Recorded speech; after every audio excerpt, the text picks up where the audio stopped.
Covid के दौरान जिस कोर्ट रूम में नजीब की केस सुनवाई हो रही थी, कई सालों के लिए उस कोर्ट रूम में कई महीनों के लिए जज की नियुक्ति नहीं हुई। अगर जज की नियुक्ति हुई तो उनके लगातार ट्रांसफ़र होता रहा। अब ये औपचारिक है या एडमिनिस्ट्रेटिव है या इंटेंशनल है, मैं नहीं जानता। बट एक आम इंसान के लिए जो हर तारीख में मौजूद होते थे नजीब के केस के लिए, और जब हमें पता चलता था कि 3 जज के सामने पूरी बहस हो चुकी है, शायद 2 जज के सामने, और जज की तबादला हो गई। अब हम ये माने कि यह इंटेंशनल है, क्या यह माने यह कोइंसिडेंशियल है, या माने कि बस एडमिनिस्ट्रेटिव है। कानून का इस्तेमाल अन्याय को बढ़ाने के लिए ना किया जाए, कानून का इस्तेमाल इंसाफ को बढ़ाने के लिए ना किया जाए, कानून का इस्तेमाल अगर न्याय दिलाने के लिए होता तो शायद ये वक्त जो हम लोग नजीब को वापस लाने के लिए, नजीब की उस आंदोलन को ज़िंदा रखने के लिए लड़ रहे हैं 9 साल के बाद, शायद ज़रूरत नहीं पड़ती। जो भी अम्मी के घर जाते हैं, पहला चीज़ अम्मी पता है क्या करती है? पानी भी नहीं पिलाती है, पहले नजीब के कपड़े दिखाती है, नजीब के कमरे पे ले जाती है, नजीब के उन सारे तस्वीरों को दिखाती है, क्योंकि वो भूलना नहीं चाहता कि एक नजीब को, एक छात्र को जो जेएनयू में पढ़ने आया था, जिसका सपना था कि वो इंजीनियर बनेगा और अपने माँ को जीवन भर का ख्याल रखेगा, आज वही माँ, वही परिवार, वही दोस्त, वही छात्र इस बात के लिए लड़ रहे हैं कि इस आंदोलन को मिटाना नहीं चाहते, मिटने नहीं दें और इसको और बढ़ाएं। जब तक हमें जवाब नहीं मिलेगा, जब तक हमें न्याय नहीं मिलेगा, जब तक हमें इसका इंसाफ नहीं मिलेगा, तब तक हम लड़ेंगे। तमाम साथियों का मैं शुक्रिया अदा करना चाहता हूँ। शुक्रिया इसलिए कहना चाहता हूँ क्योंकि नजीब की आंदोलन 9 साल से हम लोग जारी रखे हैं और सरकार भी अपने तरफ से 9 साल से इस आंदोलन को मिटाने के लिए, लोगों के याद से इसको मिटाने के लिए भी अपनी पूरी कोशिश कर रहा है। इसीलिए ये बहुत महत्वपूर्ण होता है कि लोग जब अम्मी की बात सुनने या इस आंदोलन की बारे में जब भी जिक्र होती है, या आंदोलन को आगे ले जाने की जब भी जिक्र होती है, यही लोग हैं जो शामिल होते हैं और यही ताकत देता है अम्मी को भी, और अम्मी का लड़ाई है जो हमें भी ताकत देता है। मैं इस बात को तमामों बार अम्मी से कहा हूँ, हम लोग शायद लड़ लेते, बट ये आपकी लड़ाई है, आपकी ज़िद है जो हमें भी ताकत देता है कि डटे रहो, लड़ते रहो, न्याय मिलेगा। न्याय मिलने के लिए, न्याय मांगने के लिए, न्याय को छीन के लेने के लिए, न्याय देने वाले नहीं है, साफ है। पहले Delhi police, special cell, CBI, तमाम संस्थाएं जिन्होंने इन्वेस्टिगेशन किया, सारे जानकारी मीडिया के सामने है, जनता के सामने है, जिस तरीके से गुमराह किया गया सामने है।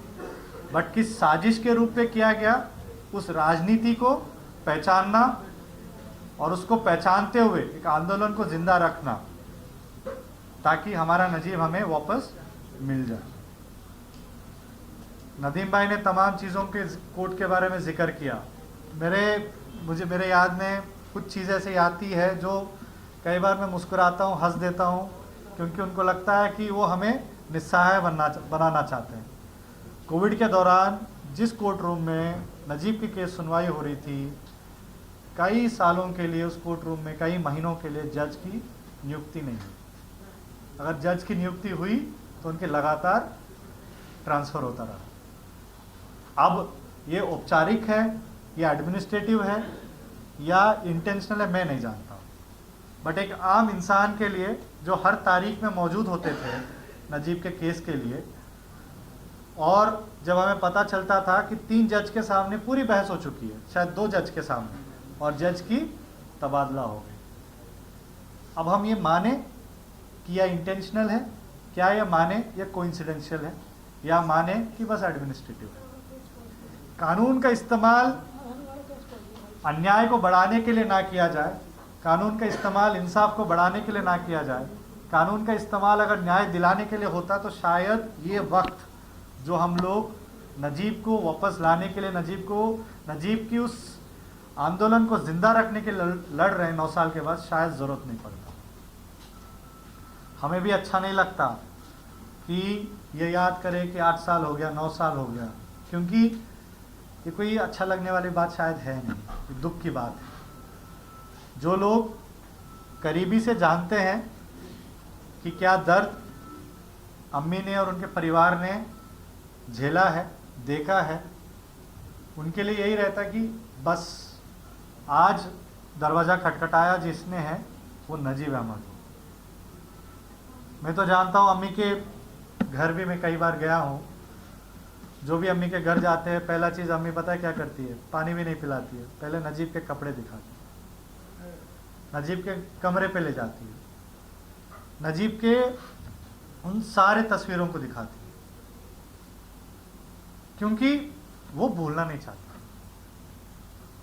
और जब भी हम इस आंदोलन को जिंदा रखते हैं, हम भी उस आंदोलन को और नजीब को भूलना नहीं चाहते हैं और बुलाना भी नहीं चाहते हैं। ये मकसद है आंदोलन का कि ये सरकार, ये स्टेट कितना भी कोशिश कर ले कि लोगों के मेमोरी से इसको मिटाने के लिए, ये मान लीजिए हमारे पास उससे ज़्यादा जज्बा है इसको जिंदा रखने के लिए। हो सकता है आज कम लोग हो सकता है और कम लोग होगा, हो सकता है हम पे ज़्यादा जुल्म करे, हो सकता है तमाम ऐसे लोगों के साथ जुल्म करेंगे तो तमाम आंदोलन खड़ा करना पड़ेगा। बट इसका मतलब ये नहीं है किसी एक का आंदोलन कमज़ोर होगा, उन आंदोलनों को मिला के इस आंदोलन को भी मजबूत करेंगे। मुझे लगता है उस आंदोलन को ईमानदारी, इस आंदोलन का वो लोगों के बीच में, अमीन आप सोचिए, मेरा नाम एनसाई बालाजी है, अगर मैं गायब होता कोई यूनिवर्सिटी से, क्या हलचल होती? क्या कोई कहता मैं ISIS ज्वाइन किया हूँ? कोई कहता कि मैं जाके कोई ऑटो में जामिया चला गया हूँ? क्या होता? नाम का फ़र्क है। और ये भी बात है, इस बात को हम भूलते नहीं हैं कि JNU पढ़ने आया था, JNU में नजीब अहमद पढ़ने आया था, और नजीब को ना ढूंढने में सरकार ये भी मैसेज देना चाहता है कि हिम्मत मत करना कि JNU जैसे संस्थान में पढ़ने जाओगे, अगर ABVP के लोग तुम पे हमला करेगा, उम्मीद मत करना न्याय मिलेगा। सोचिए, उन ABVP के तमाम लोगों के नाम की जिक्र कहीं नहीं होती है। पुलिस ने उनकी कस्टोडियल इंटरोगेशन तक नहीं किया, उनसे ये नहीं तक पूछा कि कोई फुटबॉल खेल रहा था, कोई वॉलीबॉल खेल रहा था, सच में वो खेल रहे थे। और जिस वार्डन ने अचानक उसको याद आया, हाँ मैंने नजीब को देखा ऑटो में जाते हुए, आपने उनसे पूछा सच में वो घर में थे उस वक्त में?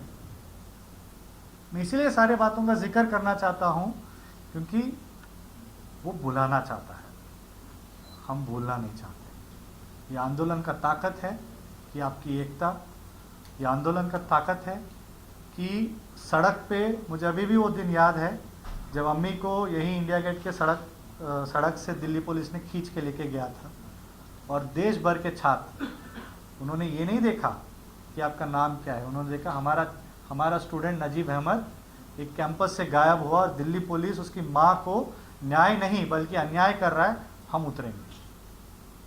और ये स्टूडेंट्स की ताकत थी कि आज भी कोई इस आवाज़ के लिए खड़ा होता है।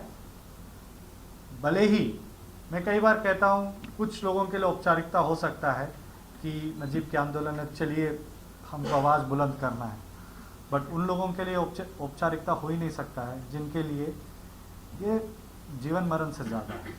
एक बेटे की, एक दोस्त की, एक भाई की, एक परिवार की और एक संस्था की लड़ाई है कि हमारे बीच में से एक स्टूडेंट गायब हुआ, दिल्ली के बीच में से, जहाँ से पार्लियामेंट मुश्किल से 13 किलोमीटर दूर होगा, जहाँ से प्रधानमंत्री का घर मुश्किल से 7-8 किलोमीटर दूर होगा, उस पूरे इलाके में दिल्ली पुलिस के लोग रहते हैं।